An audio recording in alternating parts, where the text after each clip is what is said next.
السلام على أشرف الأنبياء والمرسلين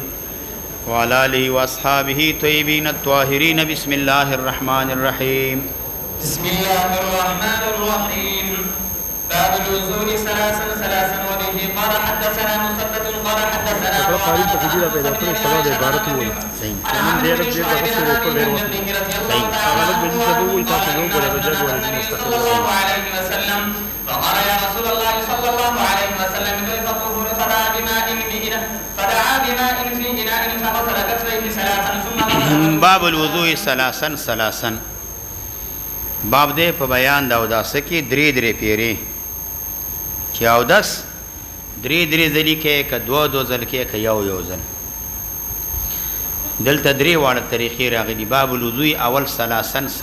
ذکر کړي درې ځلې اوداس دو ځل یو ځل کامله طریقه افضل پټولو کې غسل د اعضاء ثلاثا دی چې هر اندام درې ځل مکمل وویني. متوسطه طریقه دا چې غسل د اعضاء دا مرتين کې ادنا ټولو کې باب الوضوء ورسره دي مرتن دا هغه ادنا طریقه ده. دلته دا روایت چې راغله ده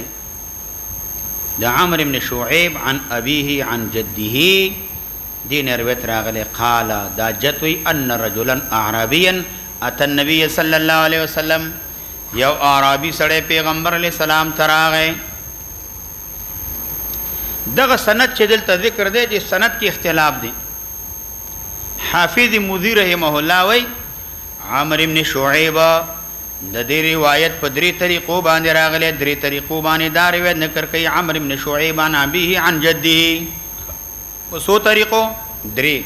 یو روایت نقل کوي د چانا عمرو بن شعيب عن ابيه عن جده. دویم روایت راوړي عمرو بن شعيب عن ابيه عن عبد الله ابن عمرو. جدي په دې ذکر کړي عبد الله ابن عمرو. دریم داده عمرو بن شعيب عن ابيه عن جده عن عبد الله ابن جده عبد الله ابن عمرو. روایت راغلی عمرو بن شعيب د پلارنا د نکنا چې هغه عبد الله ابن عمرو دی. وست عمر چې روایت کې عمرو بن شعيب د عمر ځان پوي کاده د عمر د پاره درې دانه چې د نکونه دي. د عمر سو نکونه دي درې نکونه دي. یو د عمر نک محمد دی، بل د عمر نک عبد الله دی، دریم د عمر نک عمرو بن عاص دی. د عمر په دې نکونو کې چې کوم محمد راغلی دا محمد تابعی دی. عبد الله ابن عمرو ابن عاص دا دواړه صحابیان دي. عمرو بن شعيب عن ابيه چې شعيب دي عن جده چې محمد دی. کرے جد نه مراد محمد واخلي نو د حدیث مرسل دی. بیا کجد نه سو واخلي محمد واخلي نو دا روایت راغله دا مرسل دی. ولی ځکه دا محمد تابعی دی. حدیث مرسل دی. محمد سوک دی دا تابعی دی. روایت تابعی نه ذکر کوي صحابي ذکر نه دی نو روایت مرسل دی. او کچې ته مراد دې سره د دینه چې دینو عمر تینا واخلي د دې جتنا نو عمر تینا واخلي نو په دې صورت کې حدیث منقطع دی. عمرو بن عاص رضی الله عنه تینا واخلي نو دی وکی حدیث منقطع دی. ولی منقطع دی ځکه د شعيب سما د عبد الله نه چې کوم دا ثابت نه داغه زمانه میندل نه لم يدرك عمرو. دا شعيب د عمر پلار د خپل نکسر ملاقات نه دی شوی. که مراد د نکنه محمد واهلی نو حدیث مرسل دی. که مراد د نکنه عمرو بن عاص والی حدیث منقطع دی ځکه شعيب چې کوم دی لم يدرك عمرو د عمر میندل نه دی. او که مراد نکنه عبد الله واخلی نو به دلته احتیاج دی ته موجود دی چې د شعيب سما د دې پلار نه د نکنه دا ثابت ده او که ثابت نه ده. آیا شعيب سما د عبد الله نه ثابت ده که ثابت نه ده؟ که ثابت وینو به حدیث مرسل دی او که ثابت حدیث متصل دی او که ثابت نه وي به حدیث منقطع دی.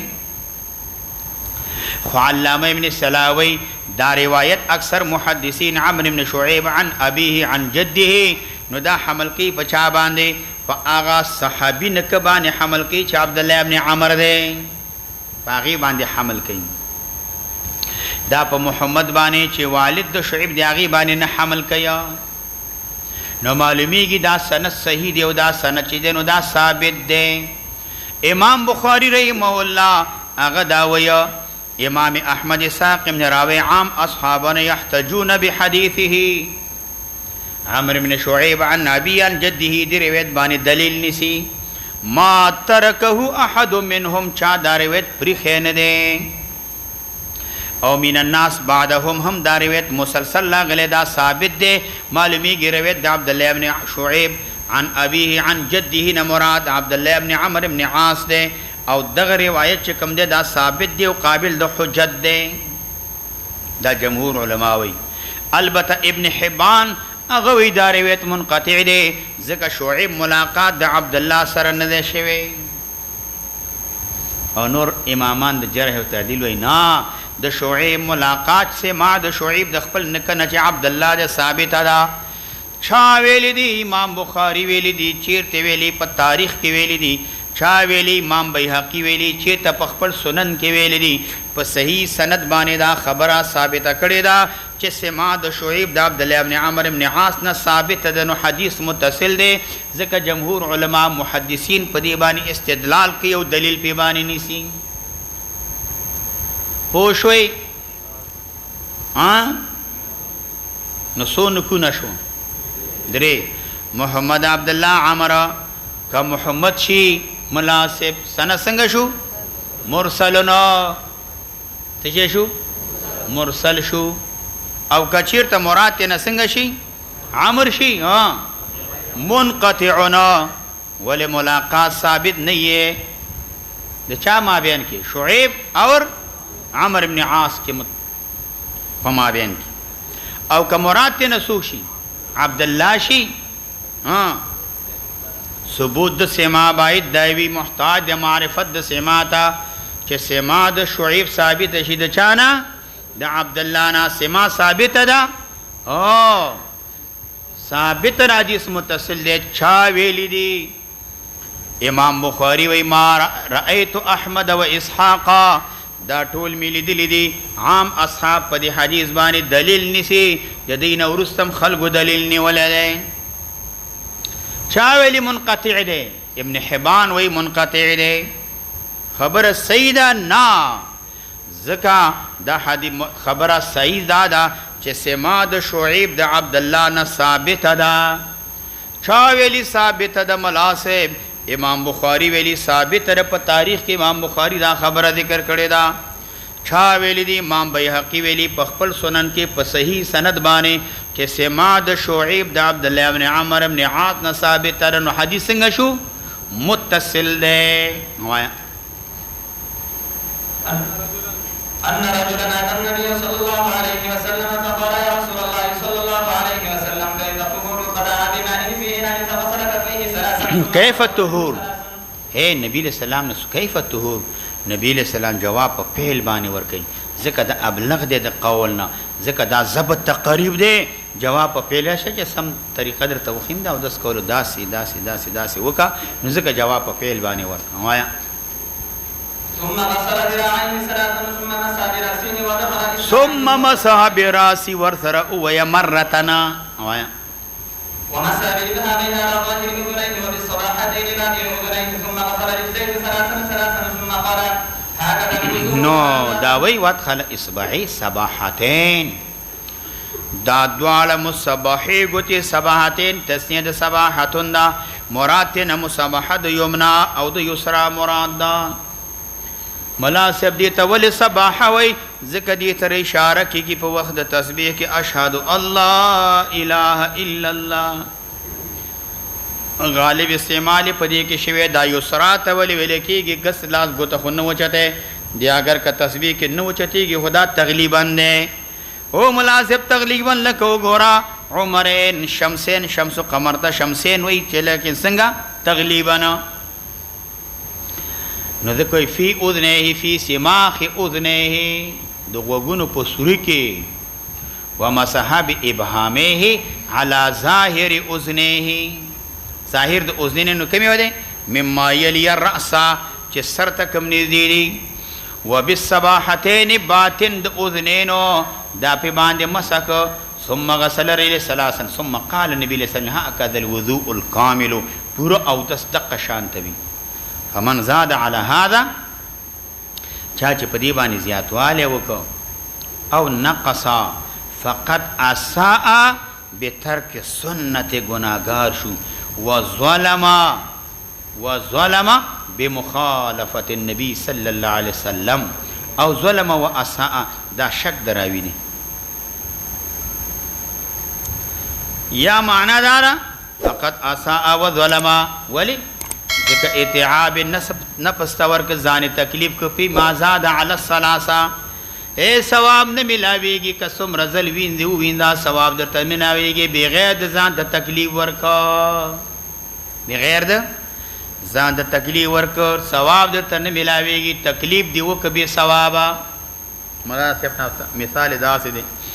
جب تری ګوتې وی وړي پیسې دی وسلې ماندو تلاړې نه سوار دی راوړ وا دی چولو بیا اوچت شوی بیا ته دی ټوکړو خل دی ویندلا مسواک دی اوه پیسې ملاړې وخت دن ځای ک تکلیف دی تیر ک ثواب دی کیږي نه ثواب ملاويږي نه ثواب نه ملاويږي د قسم مثال یو یا معنا در فقط سا و ظلم اطلاب د اوبو دی به پایدې وک اسی چا بس کلی وی پکار شي وی چا په خول وینځلې وا چا بل کار کې ته اسی بيزه پلاسونو په خو واړولې مصرف دکړي ثواب دی ونشو حافظ ابن حجر رحمه الله وی په تلخیص کې نبی رسول سلام تنبیه ور کوي دا اساء ظلم و غیرهما دا ذکر کړي دا تا ملاویږي په مجموعه باندې نقصان وکي کزیا د دیو کدا دواله فقط اساء و ظلم خو امکان لري چې دا حمل کې بچا باندې په توزیع باندې تقسیم وکا اساءت کا نقصان دی وکا دی کې فقط اساء بترک سنت و ظلم فی زیادت زیادت کې ظلم وکا دریو باندې چې زیادت کې دی کې بالکل د دې په کراهیت کې خلاف نشته دا مکروه دی علامه ابن مبارک وایي ویلا امن اذا زاد فی الوضوء علی الثلاث ان یاسما چې کم سړی په دریوال باندې زیادت کوي د ګنا نه خالی کیږي نه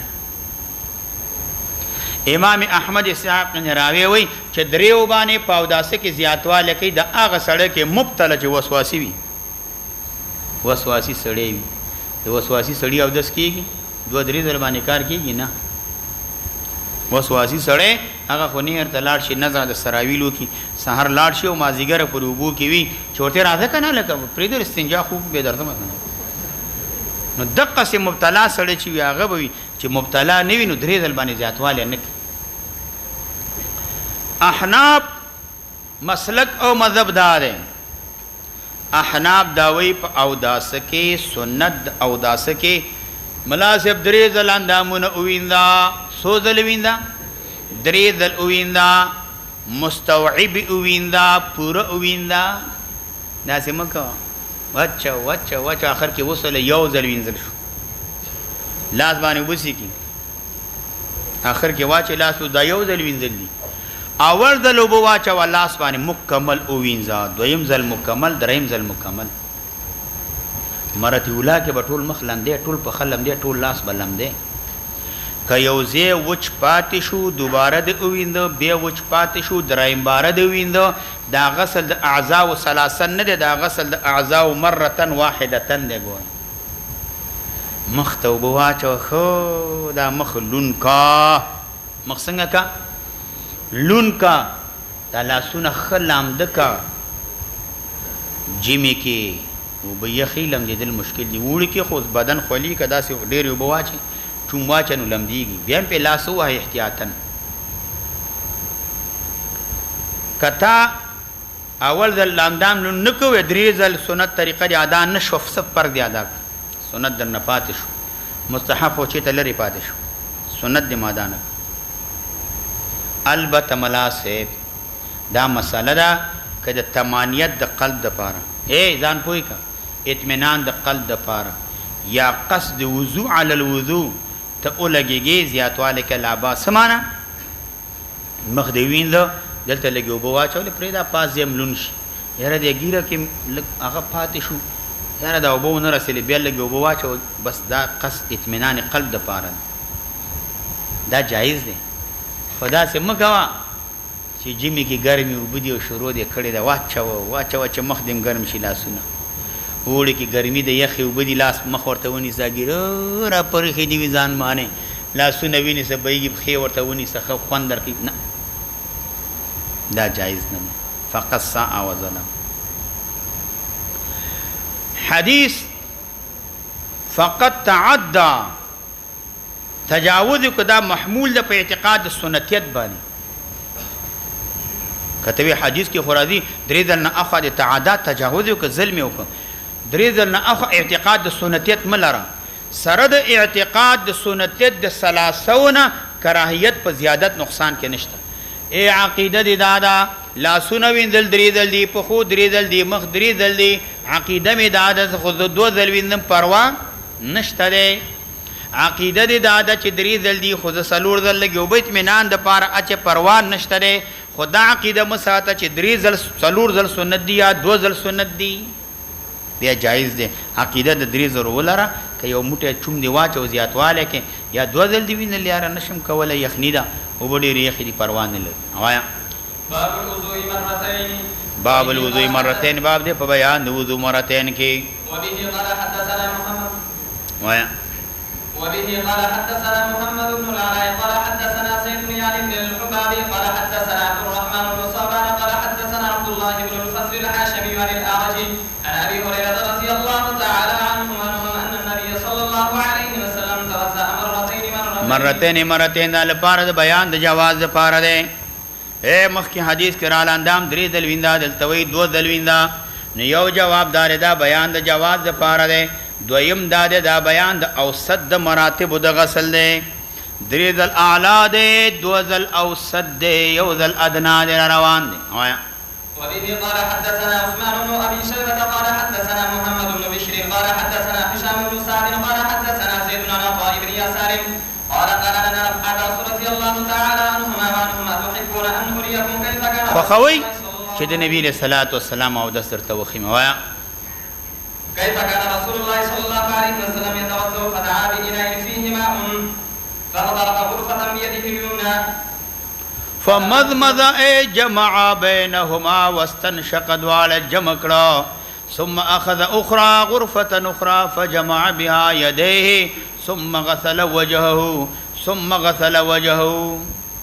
فغسل ثم فمعنى فاسق بیا مخ ویندل وایا ثم أخذ أخرى فغسل بها يده اليمنى ثم أخذ أخرى فغسل بها يده اليسرى ثم قبض قبضة بيو بالچم اراوا غسل من الماء دوبونا ثم نفذ يده بلاس اسن ثم مسح بها رأسه سر پی باندې مسک و اذنه غوګنا د دې حدیث نه معلومیږي ظاهر دال د پدې باندې چې مسح راس والاذنين کان بيد واحده دا دواړه په یو لاس باندې مسح کړه وایا ثم قبض قبضة أخرى من الماء فرش على رجله اليمنى وفيها النار ثم مسح بيده يد فوق القدم یو لاس سیر د قدم و بل لاس تحت النعل ثم صنع باليسرى بیا ګس چې جنو په خې سره هم داسې چل وکړه یو مسله دا د ملاسه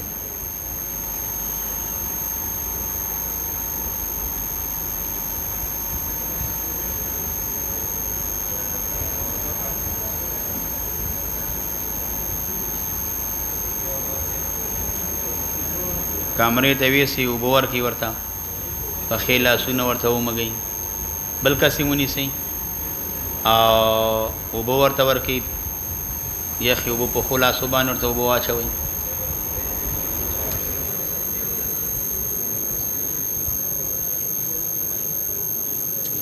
نو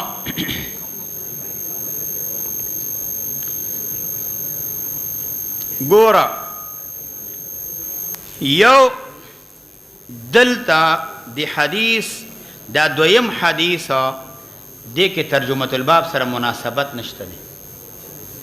دویم حدیث یو مسله داره چې ترجمه الباب سره مناسبت دا نشته ذکر دی حدیث کې غسل د اعضاء مرتين دا پکې نشته دی مناسب خداو چې دا حدیث دی دویم باب الوضوء مرتن دې سره ذکر کړي خو لیکن ممکن دی چې ته توجیه مناسبت وکې مناسبت دا ده دا غسل مرتن دا د ادنا د مراتب ده نو دا دلالت کوي په دې باندې په طریقې اولا باندې چې جواز د غسل مرتين باندې چې یو ځل او دس کول چې نو جایز شو نو دو ځل طریقې اولا سره جایز او مستحب دي نو د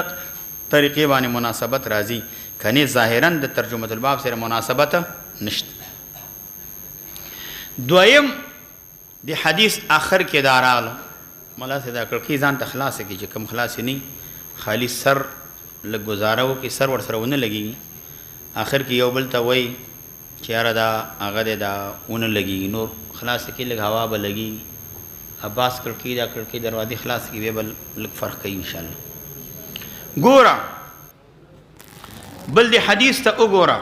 ثم مسح بيده يد فوق القدم دلته مسح ذکر دا دلته په قدم باندې مسح رااله دلته یاد ساته مسح په معنا د دلق سره ده دا په خي اومغلی دا سه په لاس باندې ابن حجر وای مراد د مسح نه تسهیل الماء ثم مسح اغه بعد بيدي دا لاس باندې چې کوم دی او به واچولې چې ټول اندام ته ورسیږي امام بخاری رحمه الله روایت نقل کړی دی باب غسل الرجلين في النعلين هغه کې روایت د چا د حدیث ابن عمر راغلی دی او فإني رأيت رسول الله صلى الله عليه وسلم يلبس النعال التي فيها شعر هغه پړې خو کولې هغه کې ویختانو ويتوضأ فيه او دس کولا نو هغه کې تسریدا چې پیغمبر علی السلام غسل د رجلینو په نعلینو کې کړی دی نعلینو کې کړی دی نو دلته مسح په معنا د اوبو بیولو د پړو کې وی په سیره په اوبو لکه اوس چپلو کې وی د پاسه اوبو په باندې واچي او لاس سره اصول چې اوبو ورته ورسی دریم توجیه امام زیلعی کړی دا هغه وی دا په اودس نپلی اودس کې نبی له سلام دا کار کوله ابن خزیمه په صحیح کې روایت راوستي او نبی له توضا ومسح عليه ثم قال هكذا وضوء صلى الله عليه وسلم نو دلتا مسح عليه مسح په معنا د غسل سره په خې په پڼو کې او وینځل پیغمبر علیه الصلاۃ والسلام داوی یو لاس تحت النعل حافظ ابن حجر وی دلته معنا مجازي ته مراد لاندې د نعل نو یو لاس د نبی له سلام لاندې د قدم نو لاندې د قدم نو دلته تحت النعل الذي دا روایت شاذ دی روایت دا شاذ راغلی او د دې راوی ابن هشام ابن سعد دی هغه چې دا قابل د حجت دا متفرد دی او سره د نه چې دا مخالف راغلی د نور روایتونه چې پیغمبر علیه السلام په خې وینځلي دلته ظاهري مسح نه معلومي او جمهور علما دا جواب کوي چې د حدیث ضعیف دی که صحیح شي دا د روایتو صحیحونه هغې نه خلاف دی او که بالفرض صحیح شي نو دلته ثم مسحها مسح ذکر ده نو معنا دا ده دلته نور روایات مکرر راغلي دي حتی توضأ حتى تزوج حتى غسل حتى توضا وغسل رجلي روایت راغلی دي نو هغه روایت په دې باندې دال دي چې دلته مسح ذکر ده مسح په معنا د غسل سره ده یا دا مسح چې ذکر په معنا د دلق سره ده په مخلو سره ده نو روایت په باندې دال دي او پاتې شو دا حدیث دا هشام ابن سعد دا پکې متفرد دی دا قابل د حجت نه دی ګور اوایا باب الوضوء مرة باب دې په بیان دا اودس کې اودس بکې یو ځل باندې اوایا وبه قال حدثنا مسدد قال حدثنا يحيى عن سفيان قال حدثني زيد بن اسلم عن عطاء بن يسار عن ابن عباس رضي الله تعالى عنهما وعنهم قال الا اخبركم بوضوء رسول الله صلى الله عليه وسلم فتوضا مرة داوي نبی له سلام اودس یو ځل کړی دی دا لپاره د بیان د مراتب د غسل نو ادنا ما یوزي ادنا چې کافی کیږي په غسل کې او همدارنګه افضل چې کوم دی هغه مرتين دی افضل د مراتب کو ادنا یو ځل دی او همدارنګه او د دینه چې دینو به افضل د مرتن واحدتن افضل او هغه چې دینو په غسل کې افضل مرتين دی افضل المراتب كلها چې ټول لاواله هغه ثلاثه مراتين دی ګون او باب دې په بیان د فرق کې فصل بکې په مابین د مزمزي استنشاق اول به مزمزه وکي کله چې فارغ شي نو هغه نه بعد استنشاق وکي وبه قال حدثنا حميد بن مسعد قال حدثنا معتمر قال سمعت ليس يذكر عن طلحة عن أبيه عن جده رضي الله تعالى عنه وعنهم قال دخلت على النبي صلى الله عليه وسلم يعني دا قول مصرف ابن ابي طلحه یاد نور رواتنی علی النبي صلی الله علیه وسلم وهو دا جمله حالیه دا پیغمبر اسلام یتوضا او د سکونه والماء يسيل من وجهه ولحيته على صدره فرأيت ما نبی السلام علیه یفصلوا یداواله کله فما بین مزمزی و استنشاق معنا یمزمز اولا ثم بعد الفراغ منها يستنشق دا حجت د احناف د پارا او شوافع چې کوم دی هغه دا وی دا به دواړه مزمزه استنشاق په یو لپ او بو یو چم او بو باندې وکي امام ترمذی رحم الله تاسو مخکې خبره کړو خپل سنن کې وی و امام شافعی رحم الله وی ان جمعهما فی کف واحد فهو جائز وان فرقهما فهو احب امام شافعی دا مسلک دی ک جدا جدا وباچه نو ډیره خبره ده او کدواله یو دی کې نو دا چې دینو دام جایز دی دا روا دی احب الینا لیکن دا حدیث راغله دی دا ضعیف دی ذکر دلته لیث ابن سلیم دی امدارنګا دا پکې ضعیف راغله دی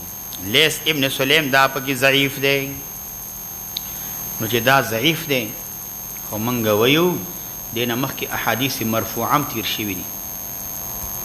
ابن ملیکا دو عثمان دی لانو صحیح حدیث نقل کړي فتمزمز ثلاثا واستنصر ثلاثا هغه ظاهر دی چې جداواله بکی ابو علی ابن سکن په خپل صحاح کې د شقیق ابن سلمان روایت نقل کړي علی رضی الله عنه عثمان رضی الله عنه دواړه او دست حاضرهما توضأ ثلاثا وافرد المزمزه من الاستنشاق بیا ثم قال هكذا راينا رسول الله صلی الله علیه وسلم توضأ دا صریح دی په فصل کې احناف مذهب باندې فصل وصل دواړه جائز دي دواړه ثابت دي لیکن شوافی هم داوي ک فصل کې د احب د اولاد ک وصل وکي دا جائز دي وایا باب فی الاستنصار استنصار تنظیف الانف پس صافا کول دي پراويستل د وبوبانه ورسته د داخله ولو د وجنا وایا وبه قال حدثنا عن مالك عن ابي الزناد عن العرج رضي الله تعالى عنه ان رسول الله صلى الله عليه وسلم قال اذا توضا احدكم فليجف بانفه ماء ثم لينصر نو داوي نو عملګری ته پوس مې کې وبم به اوس کې ان شاء الله ټیک دی الله د نورم صحت ورته ورکړي هغه ان رسول الله صلی الله علیه وسلم پیغمبر اسلام قال ویلی دا توضا احدکم کله چې او دسو کې او تاسو فلیجعل ګرځیدي فی انفه په پوزه کې ما ان او ثم لینثر اغه نه با چې کوم دی لینثر دا د نصر نه دی اخراج الماء الذي او بو هغه ویتلتی ویل کېږي چې په داسه په وخت کې په جذب کول دي دا براو باسي په هوا د پوزه باندې د تنظیب ما فی داخلي هغه هم صفاشي امدارنګا دلتا اعانت د چاوي د لاسوی یا بل طریقې باندې اداره او باسا ولی نفس تا چې دا بم جدا شي اول حدیث کې مرادی نبی له سلام وی شیطان په دې خیشوم کې شپک چې کله په دمي استنصارو کې شیطان وتخت لکه د جال جولاګي جاله چورانه کې وتخت کله ډیریا چولې دا هغه د دې نه تخت نو بیت د پد په هوا باندې دا وبچ دي دا راوباسه هغه شیطان جاله په دې سره وران شي اچول سنت ده او بورا وستل بیت واپس مستقل سنت ده اچولم سنت ده وستلم سنت نوایا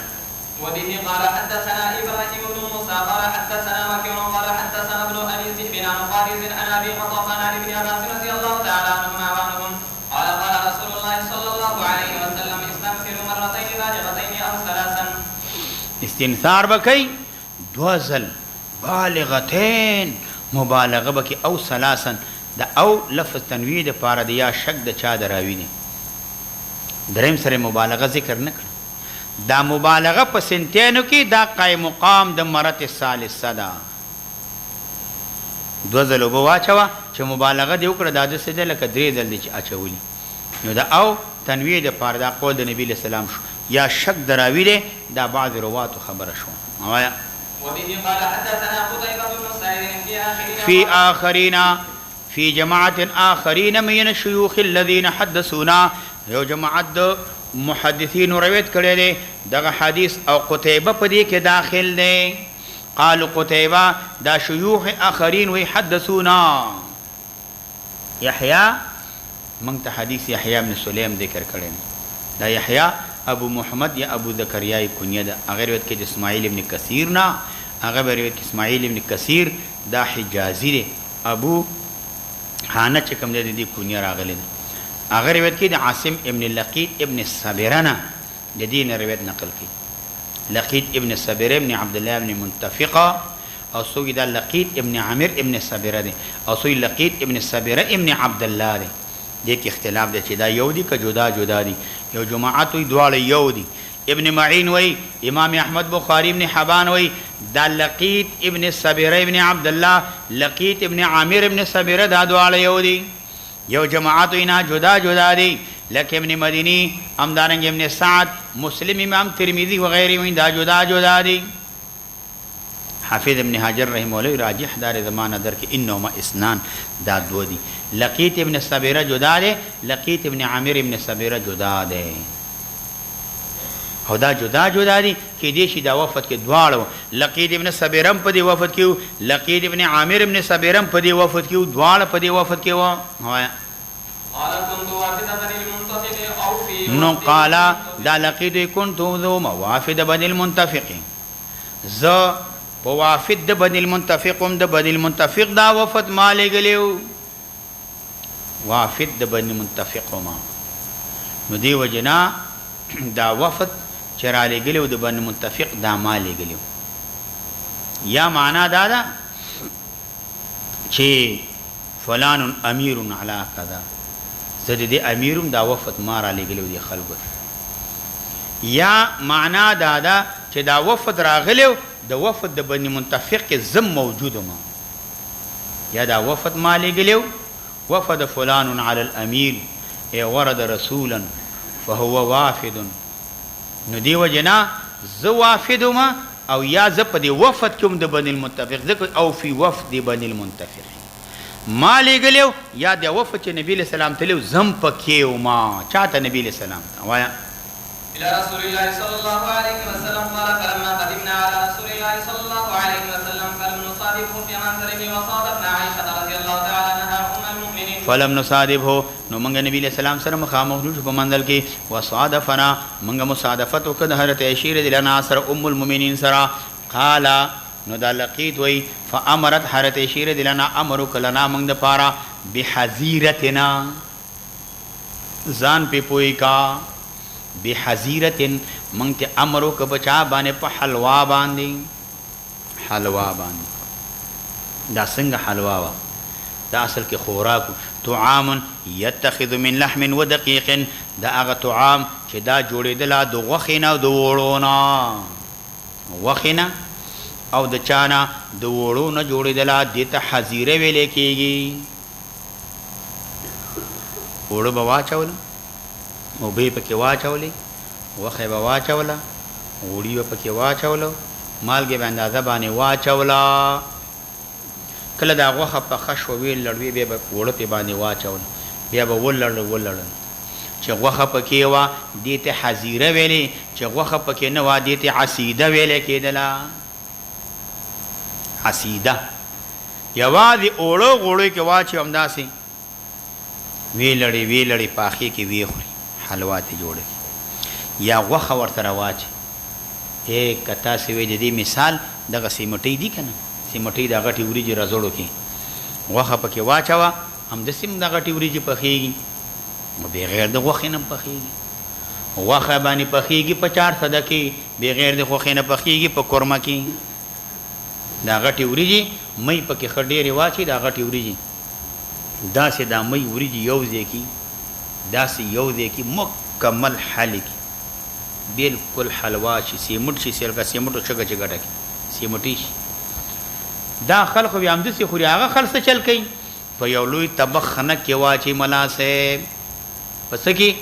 لوی طبخ نه کې واچي د مین کې ورته زیو کې داسې کولا او دومره زی ورته جدا کې داسې چمچ سره ملاسه واغې کې څه چل کوي یو 2 کیلو 1 کیلو 3 کیلو کورنی اصلي د خپل غوا غوړي هغه سره کې دومره سره کې دومره سره چې چک چک چک چک چک چک आवाजونه کېدا هغه بیا دی وریجو مین کې دی زی کې دا دی کې راواچي او ملاسه په ایمان درته ويم په ایمان چې دا تقریبا دا به 15 کاله مخکې موږ په ټل کې خوړلي 15 اخل ګم دا کار کوله او زرته یقینا یم چې هغه ذائقه خون هغه سرخنه دا غوړي اچول هغه مړیګانی وسم دا زین کې نه دا د ګمنر تعالی وایم او هغه خل دومره خلو چې داسې خیرات به په اول به طالبان راوست چاول طالبان خراسیدل نو داغي چې لک به تاسو مړی ته نه وکړ دا غوړی کې ودان مړی چوکا کړ دس یو خوان کنه دس یو خوان دا موږ بس چل کوله ابا طالبان خو به دس یو وکړ دا غوړی هغه کی موږ دا غوړی خوړلی وعده ته باندې موږ به کې لاندې لګجو نو خو داسې برابر او یا مل دا مړی په کې خدا سي برابر کړ بیا هم خوړل یا رچا غوان دا به او خو بیا به لک معمولی بیا به نور ګرم چک چک چک چک چک چک نور به کې واچول وی دا یخشي وی دي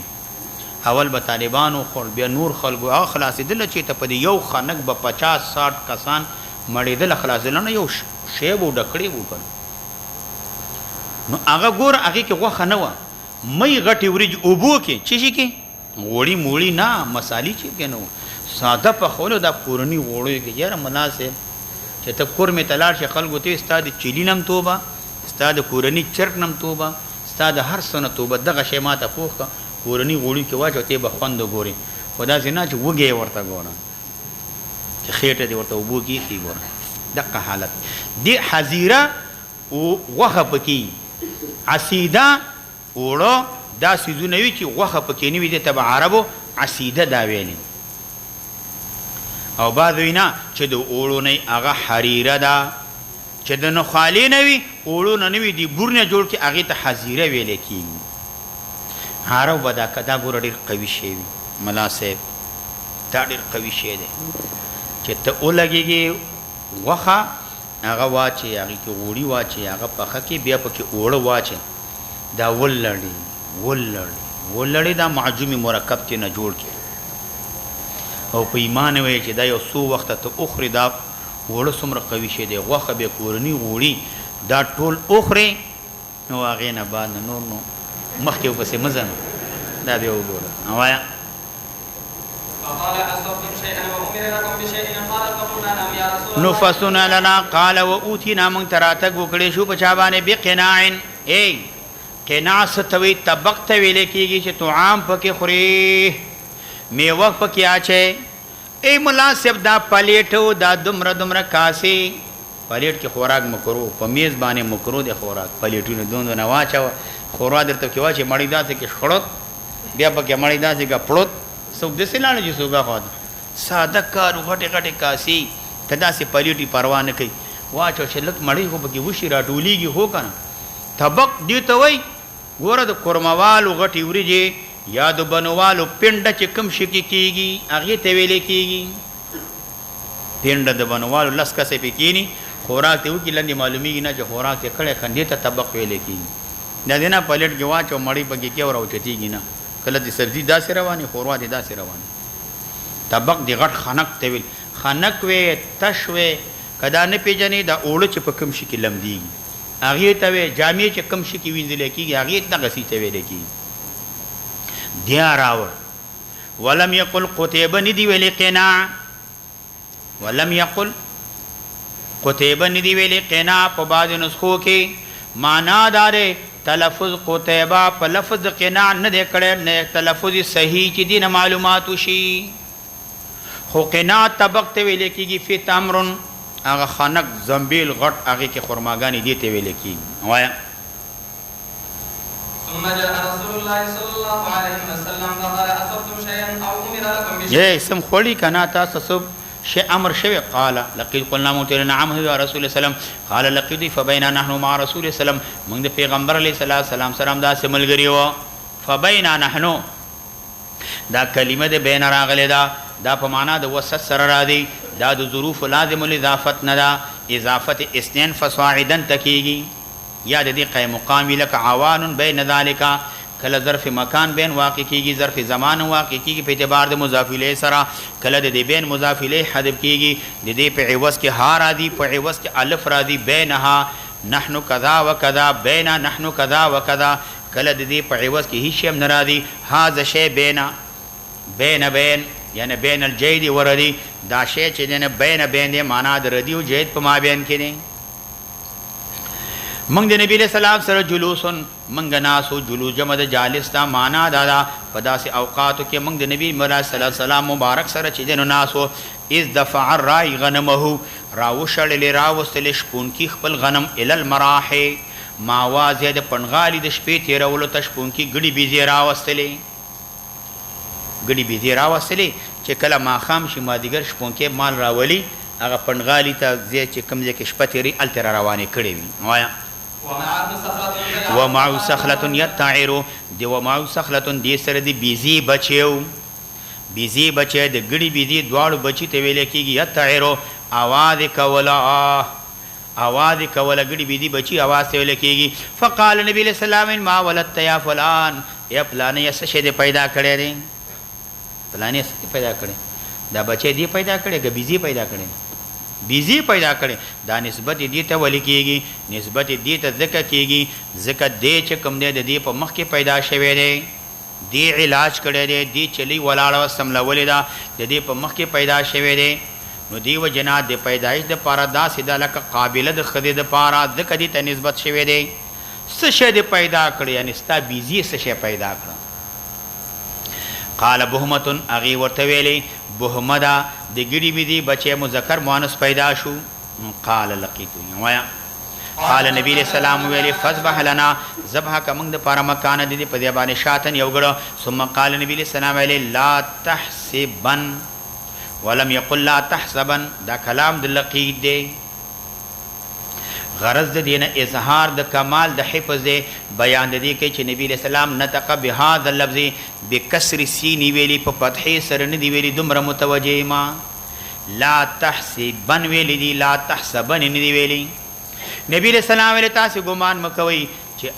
ان من اجلک ذبحناها چې موږ تاسو د وجنه داس چله چې نو ذبح کلنا چې موږ د تاسو وجنه نه ذبح کړو دا خبر نبی علیہ السلام ولی کوي دا ګمان مکوئ چې دا شات موږ ذبح کړی تاسو د وجنه دا د نبی علیہ السلام مکارم الاخلاق و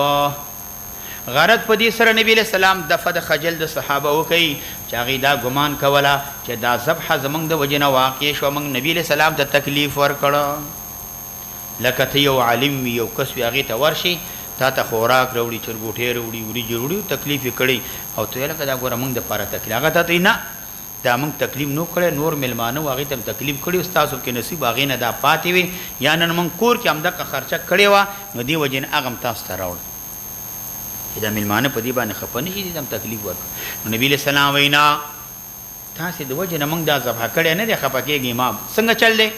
لانا غنمومیان موږ د پاره سلګړي بي دي لا نورید موږ اراده نه لرو ان نزيدا چې موږ په دې کې زیاتواله حکم او باندې دا اکتفاء علی ما يحتاج الیه دا چې سلو ته ورسیږي یو بچی پیدا شي چې سلو باندې یو بچی پیدا شي سو کیږي یو سلو یو موږ پکې یو ذبح کو یو چلے راونی ساله کا ذبح کا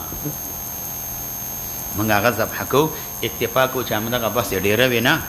یو پکې ذبح کو حلال وي فاذا ولد الراعي کله چې پیدا کې راعي ولد الراعي شاتا یعنی حاضر شي ولادت دي ته دي علاج وکي د راعي چې ګډه بيدا هغه بچي پیدا کوي هغه ورزي ګوري بچي سیده ده الټه ده بای ساروی ولاړه باندې چې بچی پیدا شي هغه ولېږي ورمېږي ماتېږي نو بیا رایي ولګېږي هغه په خونه ونیسي او ورته سملی چې دی نو وینیسي سملی اوچتېدلو ته نه پرېږدي دا دې خوشې خو نه دی نو یو سړی هغه روان ملا صاحب خر باندې بار اچولی څه اچولی بار وزو ته په بار پوهېږو چې بار پې باندې واچي او کوږ نشي سیده واچي نو هغه یو فارسي خوانو نو هغې راغلی و هغې ته ویلي و چې ملا صاحب په دې هغه باندې مې بار اچولی دا راته برابر کړه نو هغه خواري کړې وه خو خوند یې نه کړی پې نه پوهېدله که نه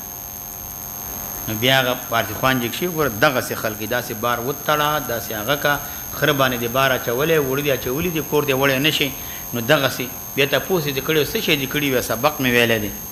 هغې ورته ویلی وی خرکاري هنر داره سبق خو نه پړ پړ مې خواني دا خرکاري وی چل لري چل بس ده کې دا سبق ونه چې پړ سبق دی ویلی دی دا چل لري نو بیزي بچی پیدا کېدل چل لري داسې نه چې چېرته لنګه شو څنګه شوه نه هغې ته به ځې ودرېږې به هغه به سملی د هغې بچي پیدا کېدلو پورې بیا چې اول کې پیدا شي قارغان راځي مرغان راځي زناور راځي ګیدړ راځي تختی دا سترګې ته نه وباسي د هغې حفاظت به کوې ما تا ته خو سالم روغ حلال که اخره موږ نور څه خبرې وایه قال قلت يا رسول الله صلى الله عليه وسلم إن لي امرأة فإن في لسانها نو ځکه وایي فإذا ولد الراعي بهمة ذبحنا موږ ذبح کوو مکانا شاد یو ګډ دې دپاره چې عادت په سلو باندې زیات نه شي قال لقد ما نبي علیه السلام ته ویلي ان لي امرأة یو ښځه مې ده وایي فی لسانها شیئا ژبې ډېره تیزه ده یعنې البذا فاحش ګویه ده داسې خبرې کوي چې خبر ورته وکړم بیا ستا په ګیره کې دا وکړم بس خبرې راته کوي بد دي بره راته وایي قال نبي علیه السلام فطلق ایضا چې دومره بد رد درته طلاق یې که بدګویه ده بد زبانه ده فاحش وایي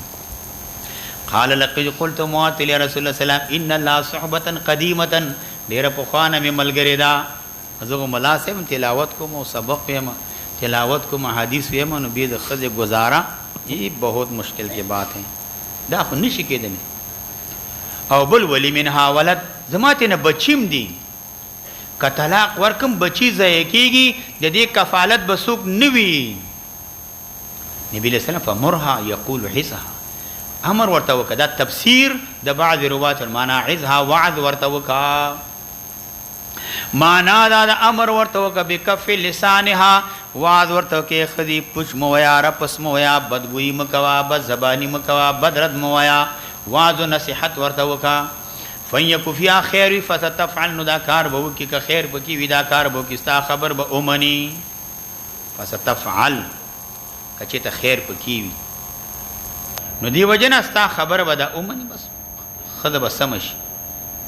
او داسې مه کوه چې هغه پوچ رپس وی راوینیسي ډپه غپه وهو نه داسې مه کوه وها وهلو سره ویراوه سم وهل مه کوه داسې رښتیا وهل ویرول کوه ولې ولا تضرب زعینتک خپله ښځه مه وهه زعینه ښځې ته ویلی کېږي علامه سیوطي زعینه هغه ښځې ته وایي چې کجاوې کې تا ته راوستلی شي ملا صاحب نه پیژنم کجاوې کې څنګه راځي لاړ شه کرک ته لاړ شه تا ته به ناوې په ډولۍ کې په اوښ باندې راوستلی شي کجاوه کې که ته وې هغه رواج ختم شوی دی نو ډولۍ به راوستلی شي اوس هم باید کې نه رواجونه شته که دا نه وي ګاډي نو دې وجې نه او یا زعینه ښځې ته ویلی کې هغه ښځه تزعنو الی بیت زوجها چې راوستلی شي د خاوند کور ته زعن څه ته وایي ذهاب ته هغه ښځه چې د خپلار کور نه خاوند کور ته راوستلی شي ملا صاحب دې ټکي ته سوچ او فکر وکړه ښځه راغله ستا کور ته پلار یې پرېښی خویندې پرېښي ورونه یې پرېښي مور یې پرېښي دا رشته داران قوم قبیله کلی ولس علاقې پرېښي تا ته راغی او ته کله برګ یې او کله غوسې کې دا به یې چشته کې د هر څه پرېښول یو تا ته راغی ستا جولۍ کې ځان وغورځول او ته به یې کله سترګې برګې کې او کله سرې کې مړه نسوار دې خپل اچولي غوسې خلکو ته کې چر دې خپل ویلي غوسې خلکو ته کې بې دا غوسه مه کوه داسې مه وهه ګزاره ورسره وکوه که ته وې زه به سمه کړم په تاریخ کې هم نشي سمول چل ول ګزاره ورسره کوه وخت تېروه چې چې خو دا خبرې وکړي وخانده ورته کیسه ختمه شو داسې مه کوه چې څونه وهل کې څومره ترټل کې څومره خبرې به کې دا خو د حدیث نه ثابته ده پختۍ ده کږه پختۍ سمیږي نه چې نیشې سمول نو څه ته لګیا وي سمول دا ده چې سمې وچ لرګی دی ماتېږي طلاق ورکې که نه سمې همیشه کږه روانې نو کږه روانه د ګزاره ورسره کوه بهر برید تاوه کور کې هې کوه ولا تضرب زعینتک داسې مه وهه که ضربک امیتک لکه وهل ستا په شان د وینځې په شانه ډبه و غپه و ډبه و داسې مه کوه معنا دا ده ضربا خفیفه وها سخ وهل مه کوه مار ته ویلو په هډوکي په خوله مه وهه په پزه غوږ باندې کڼی نه کې ته ورته مېلمنو ته چای وکړه هغوی زه خدای تباه و برباد که ټماټر دې نه دي راوړي او ته ورته هلته مېلمانه راغلي دي هغې دپاره څه شی هغه وکړه ترکاري څه شی شته که نشته دی ویل بجلی دی خدای بې خوبۍ سار رسې نشته دی ته به یو شی بل شی غوږونه پې کاڼه نه کړي په غوږو مه وهه پزه دې ورته خرابه کړه بیا به څه کې سترګې وړندې نه کړي بیا به تشنات هم تورې راوړي ځان ته به کار وګوري دا مه کوه کوم ځای باندې وهې په دې مټ وهه مټ دا مټ نه دی په دې وهه په دې سټې وهه سټ باندې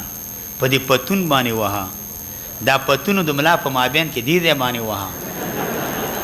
وجه دا ده چې دا ځایونه زور ډېر اخلي ښه کړپ وباسه ګورې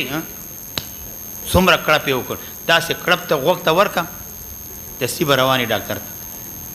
دا ټس کوي سړی خوږېږي نه دا سټ کې وهه په زوره لرګي باندې وهه خو پوس ځای باندې وهه داسې کلک ځای کې وهل باندې کې لاس یې مان نه کې هډوکي یې مان نه کې دا ځای په لرګي ووهه دا ځای په سر ووهه وینه به بهیږي در باندې دا کار مه کوه داسې وهل مه کوه شریعت دا وایي دا خبر او حل شو فقلت مالت يا رسول اخبرني عن الوضوء قال اسبغ الوضوء كامل او دسكو ايصال الماء الى اعضاء الوضوء مستوعبا ثلاثا كوا او مسح جميع راس كوا دا كامل او دس مخ پورا وینځه لاسونه پورا مسح پورا کوا دا کامل او دس دی وخلل بين اصابع اليدين ورجلين دا کوا مبالغه په استنشاق الى ان تكون صائمه ځکه موزنه د فساد د روجې د مبالغه کوا وایا وبه قال حدثنا عقبة بن مكرم قال حدثنا يحيى بن سعيد قال حدثنا ابن جريج قال حدثني اسماعيل بن كثير عن عاصم بن لقيط بن صبر لقيط بن صبرة عن أبيه رضي الله تعالى عنه وعنهم وافد بني المنطلق أنه أتى عائشة رضي الله تعالى فذكر ذکر کړی دی معنا او معنا د حدیث یحیی بن سلیم نو معنا در فهما متحدان دا دواړه متحد دي مانن لیکن لفظا چې د متحد دي ابن جریج ذکر کړی معنا قال ابن جریج وی فلنن شبا نو فلنن قال ابن جریج وی اسماعیل وی فلنن شبا منګه وخت تیر نه ک فلم نلبس منګه درنګ تیر نه ک وخت تیر نه ک انتظار ونک چې پیغمبر اسلام راغی وایا ان جاء نبی صلی الله علیه وسلم پیغمبر اسلام راغی یتقلعو نبی علیہ الصلوۃ والسلام یتقلع التقلع دي ته ویل کېږي مراد نه قوت د مشي دی نبی علیہ الصلوۃ والسلام د ځمکې نه پښې وچتولې رفعا قویا داسې دی نبی علیہ الصلوۃ والسلام لکه سړی چې په قوت باندې رواني راویستلی دا پښې د ځمکې نه داسې یتکفؤ نبی علیہ الصلوۃ والسلام میلان جهاد د ممشا او د مقصد ته گویا کې داسې لکه نبی علیہ السلام د پاسه ښکته کېږي نبی علیہ السلام پښې وچتولې مضبوطې کې ښودلې او مخکې طرف ته میلان یتقلع مراد نه قوت د مشي دی گویا کې نبی علیہ یرفع رجلیه من الارض رفعا قویا لکه نبی علیہ السلام دا پښې د ځمکې نه راویستلې په مضبوطې طریقې باندې داسې نه کوله نږدې قدمونه کې د ټکه ټکه ټکه ټکه لاره وکړه ټکه ټکه لاره هم لیدلې ده هاو دا څوک کوي څوک یې کوي ولې د بازار ته چې دوی څوک یې کوي ښځې کوي که نه هغې د هغه په خوی بیا خاص کر په هسپتال کې دا معلومیږي چې روان ټکه ټکه ټکه نږدې قدمونه وږدي سړی باید قوي داسې لرې قدمونه کېدي نبي علیه السلام به مخکې طرف ته مایل لکه دا کوچان چې کوم تقي ده پخوا خلق غټ خلق تقویه کوله داسې مضبوط به روان نبي علیه السلام وقال او ګوره دلته عسیده ویلي په ځای د حظیرې باندې عسیده ویلي وایه وبه قال حدثنا محمد بن يحيى بن فارس قال حدثنا ابو عاصم قال حدثنا ابن جريج بهذا الحديث قال فمضمض دلته ابو عاصم د ابن جریج نه دی حدیث کې ذکر د مضمضه زیات کړی دی خو لیکن یحیی د ابن جریج نه مضمضه ذکر کړی نه دا احادیث ټول په دې باندې دالي چې استنصار واجب دی او مضمضه واجب ده لیکن په استنصار او مضمضه په وجوب عدم وجوب کې اختلاف دی ګورا په دې کې څه دی اختلاف دی لنډ اوایا امام احمد رحمه الله ابو عبیده ابو ثور او ابن منذر هغه مضمضه او استنشاق استنصار دا واجب دی مضمضه واجب دی استنصار واجب استنشاق واجب دی ابن ابي ليلى او د حماد ابن سليمان هم دا مسلک او مذهب درې واړه واجب دي امام نووي وای داوود ظاهري ابو بکر ابن منذر او همدارنګه یو رد امام احمد نه راغلی او استنشاق دا واجب دی په غسل کې او داسه کې مزمزه سنت ده هغه وای دواړه واجب دي امام احمد ابو عبیده ابو ثور داوود ظاهري او ابو بکر ابن منذر یو روایت د امام احمد نه راغلی دی او مزمز استنشاق واجب دی مزمزه سنت ده استنشاق په غسل او داسه کې دواړو کې واجب دی مزمزه سنت استدلال په وجوب باندې هغه د پارسو دلایل دي یو هغه داري چې دلته دا زکه واجب دی چې دا تمام د غسل د وجهین نه دا خلب په د ویندل دام تمام د غسل د وجهې دی نو امر په غسل د وجهې شوی دی ټول مخ اویندا نو معنا امر په مزمزه استنشاق هم شوی دام اوینځه یو دویم دلیل حدیث د ابو هريره دی نبی سلام فرمایي دا توضا احدکم فليجعل في انفه مان ثم ليستنصر امر د وجوب د پاره دی او د چکه پد کې وبواچوا دریم دلیل حدیث سلمہ ابن قیس دی اذا توضأت فاستنثر امر د وجوب د پاره دی دریم دلیل حدیث د لقید ابن صبیره دی بالغ فی الاستنشاق الا ان تكون صائما دا سلور دلائل شو دا دلیل د دې چې دا واجب دی واجب او امام مالک امام شافعی امام اوزعی حسن بصری هغه د عدم وجوب باندې قیل دي دا واجب نه نه په غسل کې دا واجب نه دي امام ابو حنیفه امام یوسف رحم الله امام محمد ابو امام ثوری دی داوی چې مزمزه استنشاق فرض دی په غسل کې سنت دی په اوداس کې امام شافعی رحم الله د پاره دلیل دار چې دی داوی چې وګورا دلته د امر چې راغله دی دا د جنابت نه راغله دی چې کله غسل کې د جنابت نه نو معنا دا ده چې دا بدن پاک کا سمانه ظاهر پاک کا باطن نه ان کنتم جنبا فطهروا سمانه ظاهر پاک کا باطن نه داخل د انفی د پزی دا د باطن نه دی د دې غسل د سره واجب نه دی ظاهر پاک کا دا خو باطن دی باطن سنت دی واجب نه احنا وینا دا واجب او داسه کې غسل د اعضاء و ثلاثه و مسح الراس دی دا داخل د انف او د فم دا د دې په جملې کې نه دی او د دینه ما او ما سوا د دې کې دا داخل نه دی تا تاسو مخ ویندا لاس ویندا په ویندا دا پزا او خلو په لاس کې داخل دی نه په مخ کې په خو کې داخل دی نه په مسوراس کې داخل دی نه او ما سوا د مخنا دا خو ښکاره خبل د چې داخل نه دی او دا پز او خله په مخ کې داخل نه دی ځکه مخ وجه څه ته ویل کېږي لما یواجه الیه عادتا او دا داخل د پزې د خله لا یواجه الیه بكل حال ته خو په مخامخ کېږي په پزه خو مخامخ کېږي نه خو چا سره مخامخ خله خو دوا د ورته نیولې نه یا پزه ورته کولاو کړي هغې سره نه مخ سره مخامخ کېږي او پاتې شنو ځکه واجب نه دی په خلاف د جنابت نه ولې ځکه د جنابت واجب الته تطهیر د بدن دی ان کنتم جنبا فطهروا ابدانکم امر راغلی دی ځان پاکه واجب دی چې غسل د هغه ځای وکړه چې تا ته پکې حرج نه وي ظاهرا باطنا ټول ووینځه حرج پکې نشته خوله ووینځه حرج ته نه پزه ووینځه حرج ته نه سترګې موین د حرج ته هو سترګې وړاندې نه کی وبب کې واچ بیا هم داسې وصلو دا کنجونه وصلو دا نب کې وبما چې هغه حرج دی او کته مواظبت نبی له سلام کړي مواظبت دا دلیل د سنت دی د فرضیت نه دی ځکه نبی له سلام په سنن او عبادت باندې هم مواظبت دا کړي او د احادیث جمهور پیش کا مونږه الته امر راغله مونږه امر د ندب ته پاره د وجوب د پاره نه دی کنه او دلیل په دې اړه دا امام ترمذی حاکم یو روایت نقل کړی دی هغه وای نبی له سلام توضا کما امرک الله دا سیاو داس کوله چې الله امر کړي فغسل وجهك ويديك وامسح براسك سر په خلاسونه اویندا وغسل رجليك هغه کې مزمزه استنشاق ذکر دی نه دا دلیل دی چې مزمزه استنشاق پکې داخل نه دي کني د دې امر به الله کړي د دې امر به الله کړي یا مراد در کما امرک الله خصوص د آیات او داسه تشمار اشاره ده